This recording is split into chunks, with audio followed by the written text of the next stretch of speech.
नमस्कार। आकाशवाणी जयपुर अजमेर से प्रस्तुत है प्रादेशिक समाचार।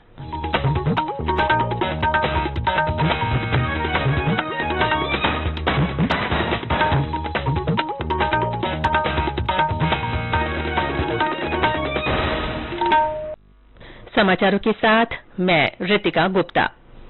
प्रदेश में आज से शुरू हुए उपराष्ट्रीय पल्स पोलियो अभियान के तहत 5 साल तक के बच्चों को पोलियो की खुराक पिलाई जा रही है। टीकाकरण बूथों पर सुबह 8 बजे से शुरू हुआ यह अभियान शाम 5 बजे तक चलेगा।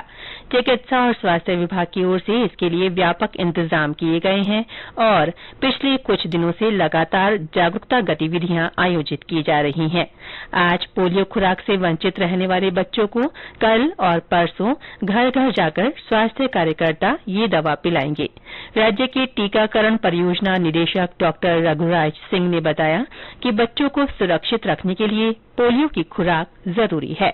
पूरे राजस्थान की अगर हम बात करें तो हमारी करीब 42,000 के करीब साइट्स हैं, जहां पर हमारी 66,000 के करीब टीमें हैं। वो बूथों पर और घर घर जाकर के पोलियो की दवा पिलाएंगे। कुल जो हमारे बच्चे हैं वो 86 लाख के करीब हैं, तो सभी बच्चों को पिलाएंगे। चाहे बच्चे का अगर रात को भी जन्म हुआ है तो आज सुबह भी उसको दवा पिलाएंगे। पोलियो की दवा पिलाना इसलिए आवश्यक है क्योंकि हमारे पड़ोसी देशों में अभी भी पोलियो के केसेस मिल रहे हैं और इन देशों से हमारे यहाँ पब्लिक आती रहती है, माइग्रेशन होता है, या जैसे उर्स के मेले में होता है या दूसरे और एक्टिविटी होती रहती है। इसलिए बच्चों को सुरक्षित रखने के लिए पोलियो की दवा पिलाना आवश्यक है। गोगामेडी हत्याकांड के 2 शूटर सहित 3 आरोपियों को गिरफ्तार कर लिया गया है। एसआईटी ने रोहित राठौड़ और नितिन फौजी को कल दिल्ली पुलिस के सहयोग से चंडीगढ़ से पकड़ा। इससे पहले जयपुर पुलिस ने हरियाणा में महेंद्रगढ़ जिले के रामवीर सिंह को गिरफ्तार किया। पुलिस महानिदेशक उमेश मिश्रा ने आरोपियों को गिरफ्तार करने पर पुलिस टीम को बधाई दी है। श्री मिश्रा ने इसे अंतर्राज्यीय पुलिस समन्वय और सहयोग का बेहतर उदाहरण बताया।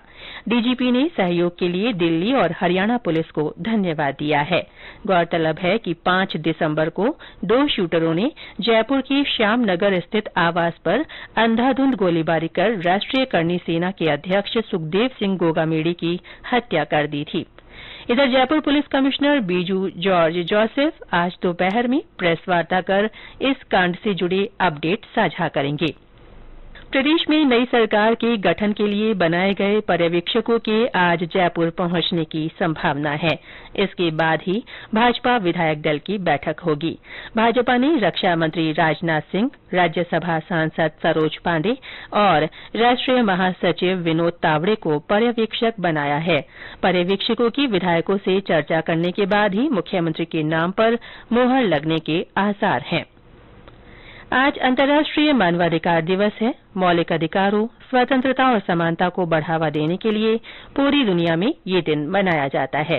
इस अवसर पर उपराष्ट्रपति जगदीप धनखड़ ने कहा है कि मानवाधिकारों के प्रसार और सशक्तिकरण के लिए देश में व्यापक आधारभूत विकास जरूरी है।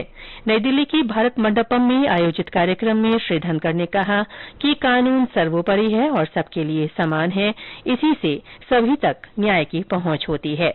उपराष्ट्रपति ने कहा कि पारदर्शी और जवाबदेह शासन व्यवस्था मानवाधिकारों को बढ़ावा देने का मापदंड है। प्रदेश में कई स्थानों पर तेज सर्दी का दौर जारी है। 10 से ज्यादा स्थानों पर न्यूनतम तापमान 8 डिग्री सेल्सियस से नीचे रहा। मौसम विभाग के अनुसार आज सीकर के फतेहपुर में न्यूनतम तापमान 4.8 डिग्री सेल्सियस दर्ज किया गया। सीकर में 5.5, चूरू और हनुमानगढ़ के संगरिया में 7, पिलानी, सिरोही, अलवर और जालौर में करीब 7.5 डिग्री सेल्सियस के आसपास न्यूनतम तापमान रिकॉर्ड हुआ। वहीं अन्य शहरों में औसतन न्यूनतम तापमान 13 डिग्री सेल्सियस से नीचे रहा। पहले खेलो इंडिया पैरा गेम्स आज से नई दिल्ली में शुरू हो रहे हैं। 8 दिन के इस आयोजन में 1,400 से अधिक खिलाड़ी भाग ले रहे हैं। इसके साथ ही प्रादेशिक समाचार बुलेटिन समाप्त हुआ। नमस्कार।